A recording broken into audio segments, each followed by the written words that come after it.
kota Mekah dan langsung dibawa ke rumah sakit di Jakarta. Ternyata ibu memang 5 hari harus di ICU. Kemudian setelah 5 hari di ICU, alhamdulillah di ruang rawat inap sekitar 3 harian. Dan kemarin sempat ke ruang operasi dikarenakan ibu mau dilihat jantungnya. Apa yang menjadi penyebab gagal jantung kemarin? Apa yang menjadi penyebab henti jantung kemarin ketika berada di kota Mekah? Jadi dokter ingin tahu apa yang terjadi sesungguhnya. Jadi dikateterisasi namanya, dan dokter juga sudah mengatakan kalau terjadi penyumbatan maka mungkin kita akan pasang ring. Itu ya untuk orang-orang yang punya sakit jantung ini. Dan ya berdoa kepada Allah semoga itu nggak terjadi. Saya dan adik-adik berada di rumah sakit pada saat itu. Alhamdulillah di ruang operasi itu dokter memanggil kami, anak-anak ibu ini, dan mengatakan alhamdulillah ibu kamu belum perlu untuk dipasang ring. Alhamdulillah. Jadi hari ini sudah 8 hari ya berarti di rumah sakit di Jakarta. Alhamdulillah barusan ibu saya sudah pulang ke rumah, tinggal di rumah saya. Namun memang karena mungkin sebulan lebih berarti ya, sebulan lah kira-kira berada di atas kasur terus istilahnya. Jadi memang perlu waktu untuk bisa duduk, untuk bisa berjalan. Jadi masih tetap pakai kursi roda dan belum bisa duduk berlama-lama seperti itu. Jadi tadi dari rumah sakit kemudian dibawa pulang, sekarang masih berbaring. Dan saya katakan pada ibu memang baiknya ibu bersama dengan saya dikarenakan rumah saya ini paling dekat dengan rumah sakit. Jadi dibandingkan rumah adik-adik saya yang lain sih kita anak-anak pada berebut ya, maksudnya ibu di rumah, kata Ijaz ibu di rumah aku aja, kata bunda sini ibu di rumah aku aja gitu. Cuman saya memberikan pandangan kepada adik-adik bahwa rumah saya sangat dekat dengan rumah sakit, artinya cuma 5 menit udah nyampe rumah sakit. Kalau terjadi apa-apa bisa cepat dibawa, karena kadang-kadang seperti gagal jantung, henti jantung kemarin hitungan menit kan. Maksudnya kalau kita terlambat dalam beberapa menit saja itu bisa jadi sesuatu yang fatal untuk ibu. Setelah pulang dari rumah sakit ini Rencananya apa? Setelah pulang dari rumah sakit ini memang saya sudah katakan kepada teman-teman pesantren yang menyusun jadwal, memang saya belum keluar kota dulu dalam waktu beberapa saat ini karena memang masih bersama ibu, dan ibu kan memang harus disiplin dengan obatnya gitu. Kalau kemarin mungkin minum obatnya ya kadang minum, kadang enggak, kadang minum, kadang enggak. Kalau sekarang minum obatnya harus disiplin. Ibu belum bisa ke nggak apa-apa, ada lampu. Ibu juga belum bisa ke kamar mandi kan? Iya. Jadi harus masih terus di kasur di atas tempat tidur. Dan ibu masih belum merasa terlalu nyaman kalau sama orang lain, mungkin ya malu gitu ya. Kadang-kadang kan orang sakit kalau terlalu di tempat-tempat pribadi gitu agak malu gitu kalau sama orang lain. Jadi masih harus ada saya di situ. Tadi aja ibu saya mengatakan oke, masih ngisi pengajian gitu. Padahal ini pesantren 5 menit dari rumah. Saya katakan 1 jam aja bu, saya katakan gitu. Tapi ibu bilang emang ini belum bisa dibatalin katanya gitu. Terus saya bilang ini kan orang datang dari jauh-jauh, kasihan kalau dibatalin mendadak gitu. Jadi ya memang adik-adik bisa mengurusi, orang-orang bisa mengurusi, cuman memang mungkin karena kemarin selama di Mekah masih sama saya, jadi ibu masih agak malu kalau diurusin sama orang asing gitu ya, orang lain gitu. Seperti itulah. Jadi sekarang kondisinya yang harus diperhatikan untuk ibu saya adalah masalah obat yang harus rutin. Makannya masih sedikit banget. Tadi dokter sudah wanti-wanti makannya harus banyak ya, karena kadang-kadang ibu itu sama anak sendiri tuh suka manja kan. Dalam artian udah kenyang gitu. Jadi kadang-kadang harus tegas juga nih urusan makan. Makannya harus banyak. Kemudian ya pasti harus ada ke rumah sakit lagi. Jadi dalam seminggu dokter minta kita untuk datang ke rumah sakit lagi untuk periksa semuanya. Dan adalah beberapa pengobatan yang memang saya dan adik-adik merencanakan untuk ibu. Ibu itu tadinya nggak tahu apa yang terjadi kepada beliau. Ibu taunya hanya kepanasan, ibu kecapean dan pingsan. Taunya begitu, beliau yang menyimpulkan sendiri. Namun hari ini tadi dokter jantung, karena tadi eko diperiksa jantungnya gitu ya, saya nggak tahu nama pemeriksaannya seperti apa. Dokter yang mengatakan iya nih, ibu nih serangan jantung. Jadi itu pertama kali ibu saya dengar bahwa dirinya ternyata terkena serangan jantung. Karena kemarin ibu masih mengatakan mau tinggal sendiri aja lah, maksudnya mau tinggal sama mbak-mbak gitu ya, nggak usah sama anak-anak ini kan anak-anak ibu kan cucu-cucunya banyak, takutnya berisik nggak bisa istirahat gitu. Cuman saya yang bersikeras nggak boleh, harus tetap sama salah satu dari anak-anaknya. Tadi akhirnya ibu jadi tahu bahwa yang terjadi pada beliau adalah serangan jantung. Tadi ibu tanya kepada saya ketika perjalanan pulang ke rumah, emang ibu kena serangan jantung ya katanya. Terus saya katakan iya. Terus apa yang terjadi katanya, barulah saya ceritakan. Tadinya saya nggak mau cerita, tapi karena sudah terlanjur tahu, jadi saya ceritakan. Waktu ibu kena serangan jantung atau henti nafas, henti jantung itu, alhamdulillah pertolongan Allah oke ada di situ, dokter ada di situ, lagi visit ke kamar, jadi semua pertolongan Allah. Beda sama papa kami, Allahumma fatah warhamhu wa'afi'u anhu. Ayah kami juga kena serangan jantung dan nggak ada seorang pun yang tahu, setelah 8 jam kemudian baru kita semua tahu gitu. Berarti ibu baru tahu Ibu di baru tahu hari Indonesia ini. yang penyakit. Selama ini taunya cuman kepanasan, kecapean, pingsan. Selama ini beliau menyimpulkan sendiri seperti itu. Jadi kami nggak berani cerita apa-apa. Takutnya kepikiran, sedih dan sebagainya. Tapi tadi dokter bilang dan ibu juga sudah dalam keadaan yang stabil. Tadi saya juga ceritakan. Saya katakan iya ada serangan jantung, makanya obatnya harus rajin. Dokter juga bilang setelah sholat subuh harus jalan kaki keliling komplek ya minimal 45 menit setiap hari. Nah itu juga sudah mulai kita rencanakan. Kalau ibu sudah bisa Berdiri, duduk, bisa berdiri, bisa jalan, itu juga sudah mulai direncanakan. Dan untuk safari dakwah, karena sebenarnya kan saya safari dakwah cukup banyak ya. Memang itu akhirnya jadi dipangkas-pangkas semuanya, jadi dikurang-kurangin.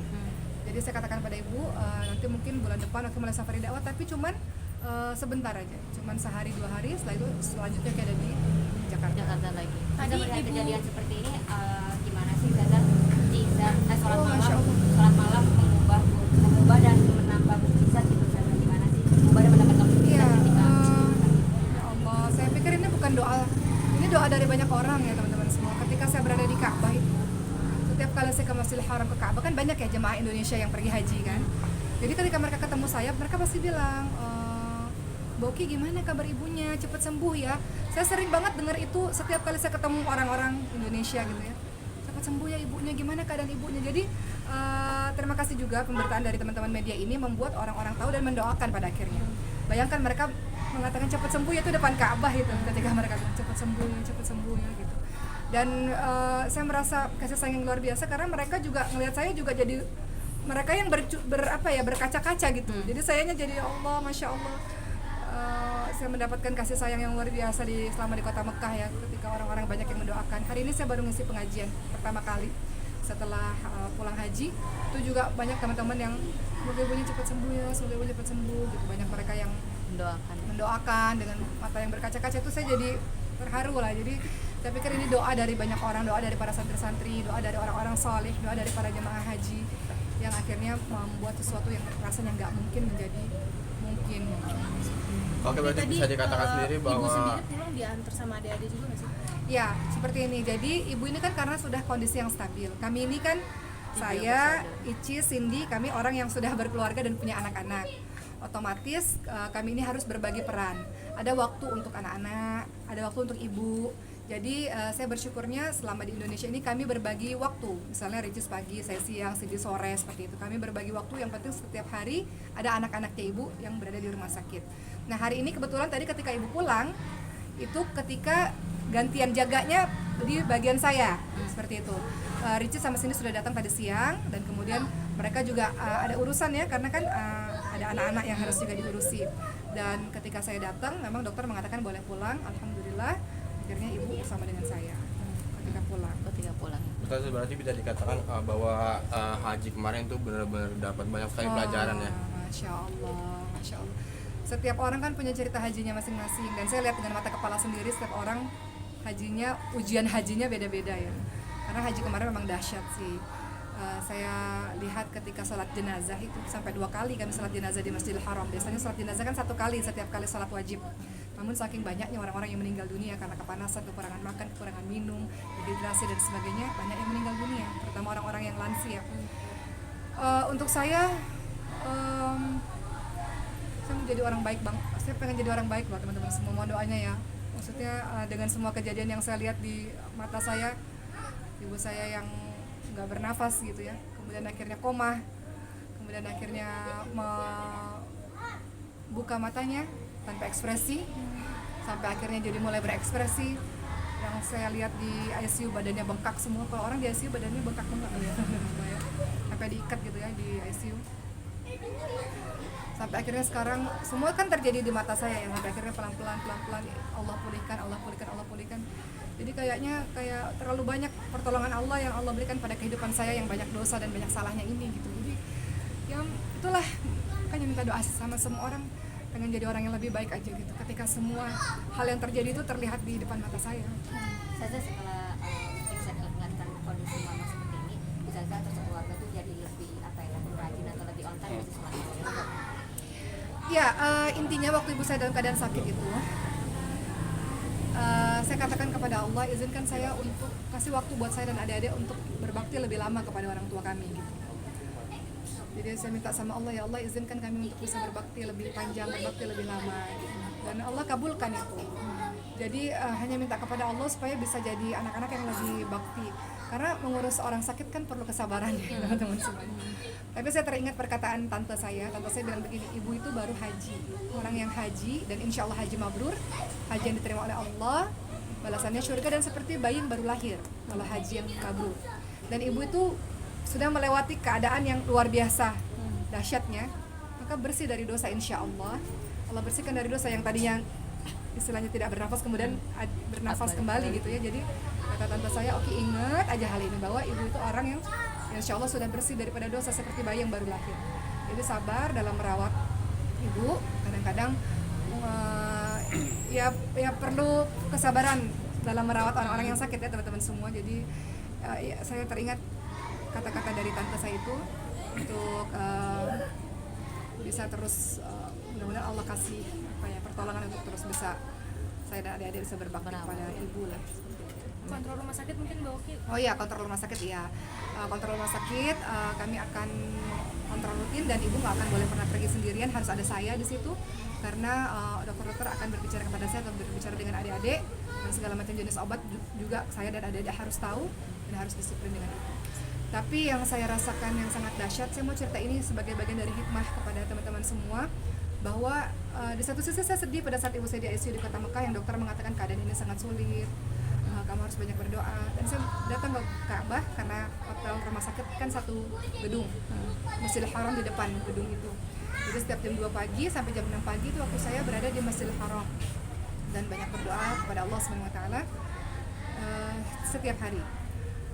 Banyak sekali kejadian yang tiba-tiba Allah berikan yang buat saya jadi terkaget-kaget sendiri. Yang dokter tadinya katakan, ibu kamu harus dirujuk ke rumah sakit yang lebih besar, harus dibolongi lehernya, tracheostomi, kemungkinan pakai ventilator,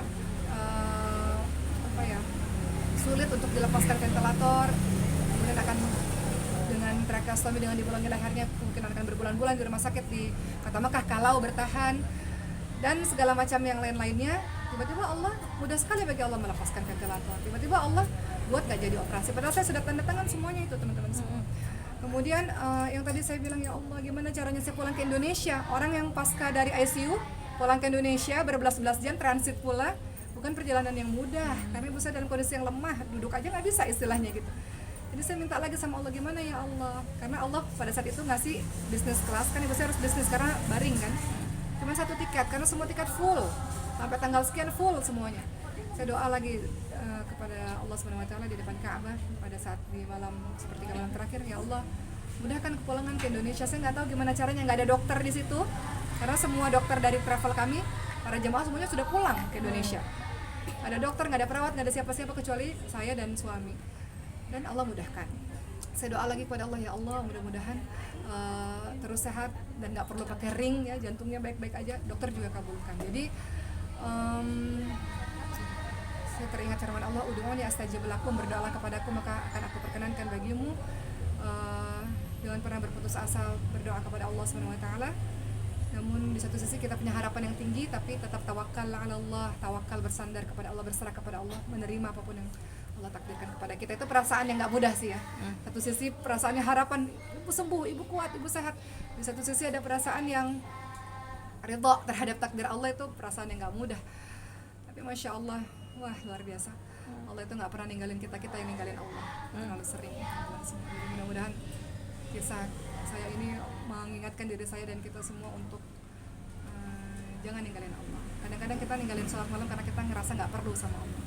Padahal kita perlu Allah dalam setiap kehidupan kita. Ya. Kamu